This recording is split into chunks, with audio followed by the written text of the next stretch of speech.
حضرت عبداللہ بن جعفر حضرت جعفر تیار کے بیٹے تھے، نبی پاک کی پھوپھی کے بیٹے تھے حضرت زبیر بن عوام رضی اللہ تعالیٰ، وہ انتقال کر گئے۔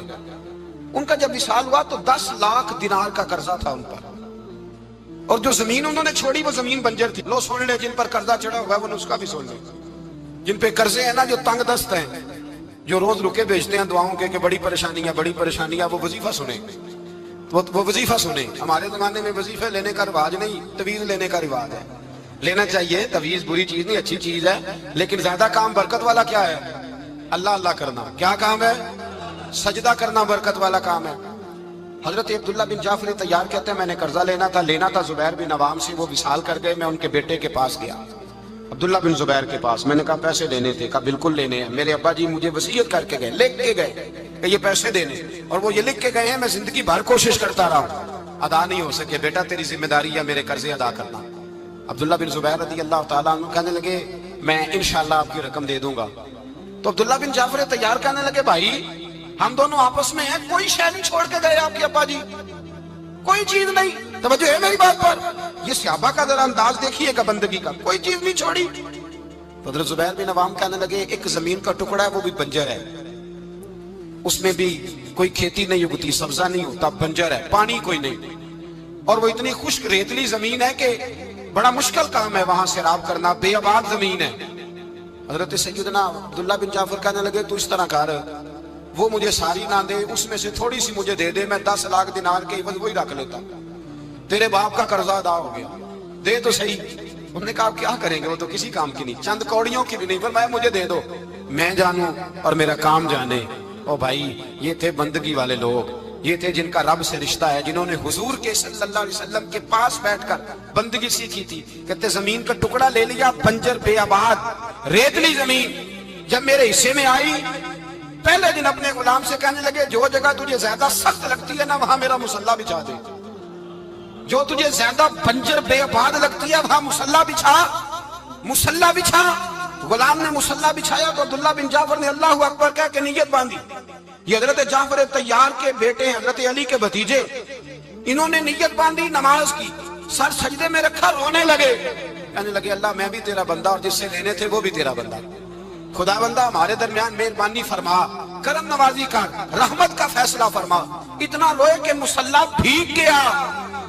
کہتے اتنا تڑپ رہے تھے کہ صحابہ اکٹھے ہو گئے ان کے گرد، مصلی بھیگ گیا۔ جب بھیگا ہوا مصلی نماز مکمل کر کے اٹھایا نا، کہتے مصلی اٹھایا تو نیچے سے اللہ نے پانی کا چشمہ جاری فرما دیا، اللہ نے پانی کا چشمہ جاری کر دیا۔ فرمایا بناؤ حوض، کرو کھیتیاں سیراب۔ فرماتے ہیں جہاں ایک درخت نہیں اگتا تھا اللہ نے پورا باغ اگا دیا، جہاں ایک پھل نہیں ہوتا تھا وہاں عالی شان پھل لگ گئے، قرضے بھی ادا ہوئے۔ حضرت زبیر بن عوام کے بچوں کے پاس مال دولت بھی بچ گیا۔ لوگ جب کہتے ہیں یہ ساری کس چیز کی برکت ہے، اور فرماتے ہیں یہ ساری سجدوں کی برکت ہے، یہ رب کی بندگی کی برکت ہے، یہ اس کی بارگاہ میں نماز پڑھنے کی۔ مسلمان توجہ نہیں کرتا، توجہ نہیں۔ جاگ رہے ہیں آپ حضرات؟ یہاں کوئی حکومت اعلان کرے نا کہ ہر نماز کے بعد 500 روپیہ، کتنا جی؟ میرے خیال ہے کسی بھی نہیں ہونا مسجد۔ اور خدا کے بندو بات سمجھو، رب فرماتا ہے تو مسجد آدھا میں تجھے برکت عطا کروں گا، میں تجھے برکت دوں گا۔ میں ایک صحابی کہتے ہیں مجھے اکثر یہ حضور کا فرمان سنتا تو میرے دل میں خیال آتا آخر اللہ کس طرح برکت دیتا ہے اللہ آخر۔ ایک صحابی کہتے ہیں نبی پاک صلی اللہ تعالیٰ علیہ وسلم نے فرمایا عبادت کرو اللہ برکت دے گا۔ میرے دل کے اندر خیال آیا کس طرح، آخر اللہ کس طرح سے نوازتا ہے، اعلان کیا ہے؟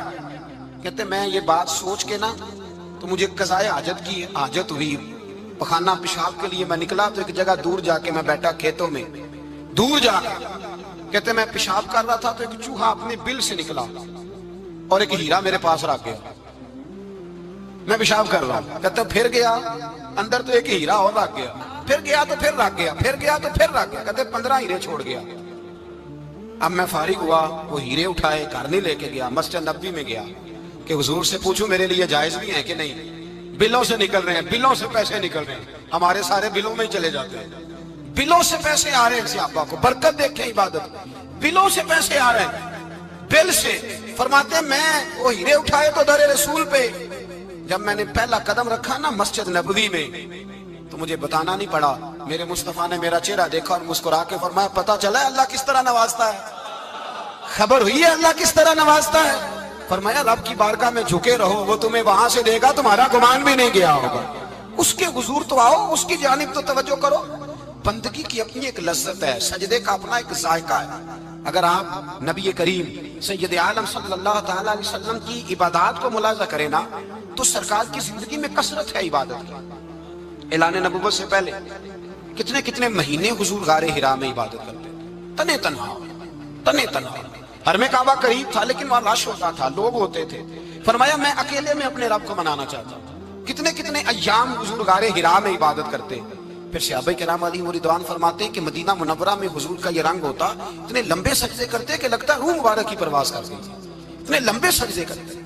حضرت سیدنا معاذ بن جبل رضی اللہ تعالیٰ عنہ فرماتے ہیں 3 دن ہو گئے حضور چلے گئے، مدینے میں نظر ہی نہیں آ رہے۔ صحابہ پریشان، ابو بکر صدیق، عمر فاروق، عثمان غنی، مولا علی ڈھونڈتے پھرتے، حضور سید عالم صلی اللہ علیہ وسلم کا پتہ نہیں۔ فرماتے ہیں جناب صدیق ایک بار گھومتے گھومتے جبل سلا کی پہاڑی کے قریب گئے تو ایک چرواہا بکریاں چلا رہا تھا، اس سے پوچھا تم نے میرے محبوب کو تو نہیں دیکھا؟ تو کہنے لگا مجھے نہیں پتا تمہارے محبوب کون ہے۔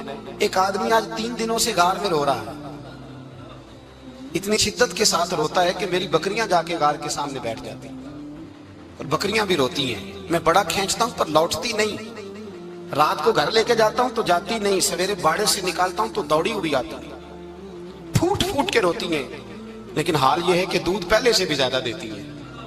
حضرت ابو بکر صدیق کہنے لگے یہی تو میرے رسول پاک علیہ الصلوۃ والسلام کے نبی ہونے کی علامت ہے۔ اس صحابہ کو بلایا، 3 دن سے حضور سجدے میں، کتنے دنوں سے؟ یہاں سجدہ لمبا ہو جائے تو امام کے پیچھے لوگ بھاگنے لگتے ہیں کہ صاحب آپ تو فارغ ہیں، مجھے تو ڈیوٹی پہ بھی جانا تھا۔ 3 دن سے حضور سجدے میں، اتنا طویل سجدہ، اتنا طویل۔ صحابہ کہتے ہیں قدموں میں جا کے لگے، محبوبہ بس کریں آ جائیں۔ حضور نے فرمایا رب نے سورہ ہود نازل کر دی ہے، سخت حکم آ گئے۔ وہ کہتا ہے میں تیری امت سے حساب پوچھوں گا، میں اپنے رب کو منا رہا ہوں، بکر جاؤ مجھے منا لینے دو۔ حضور نے ہمیں بتلایا ہے کہ رب کو سجدہ کریں تو رب مانتا ہے، اس کو منانے کا طریقہ سجدہ کرنا ہے، جھکنا ہے، عبادت کرنا ہے۔ کہا وہ مانے گا تو میں آؤں گا۔ تڑپ گئے صحابہ۔ اور ایک روایت ایسی بھی ہے کہ جب بات نہ بنی تو حضرت فاطمہ سے عرض کیا۔ حضرت فاطمہ شام کا سناٹا چھایا، اپنے آپ کو کپڑوں میں لپیٹا، دائیں بائیں شہزادوں کے لیا تو حضور کی بارگاہ میں گئیں، کہنے لگی محبوبہ بس کریں گھر آ جائے، مدینہ سونا ہو گیا ہے۔